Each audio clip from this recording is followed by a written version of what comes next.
बिस्मिल्लाहिर्रहमानिर्रहीम। नाज़रीन अस्सलाम वालेकुम। मैं हूं आपका मेज़बान साबिर शाकिर वफाकी दारुल हुकूमत इस्लामाबाद में। इस वक्त ख़ित्ते की सूरत हाल इंतहाई हसास नौइयत की है। पाकिस्तान की मशरक़ी सरहदों पर भी ख़तरात मंडरा रहे हैं और मगरबी सरहदों पर भी, यानी इंडियन साइड पे भी और अफ़ग़ानिस्तान साइड पे भी। और इस वक्त हमारे 3 बार वज़ीर आज़म रहने वाले नवाज़ शरीफ, जो आजकल मफ़रूर हैं और मतलूब हैं, अदालत को सज़ा याफ्ता हैं, वो आजकल लंदन में क्या कर रहे हैं?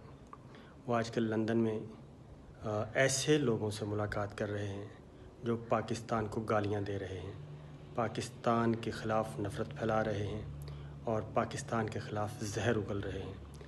न सिर्फ़ अपने मुल्क में बैठ के, बल्कि आलमी ज़राए अबलाग में भी बैठ के, सोशल मीडिया पे बैठ के, बिल्कुल वो राह के साथ मुंसलिक हैं, राह के साथ काम करते हैं। अफ़ग़ानिस्तान में बैठ के पाकिस्तान को, पाकिस्तान की फ़ौज को, पाकिस्तान की आवाम को गालियां दे रहे हैं। ऐसे लोगों से नवाज़ शरीफ का ऐसे वक्त में मिलना, मुलाकातें करना और उनके साथ स्ट्रेटेजिक नौइयत के ताल्लुक़ात करना, मुलाकातें करना, इसका क्या मतलब है?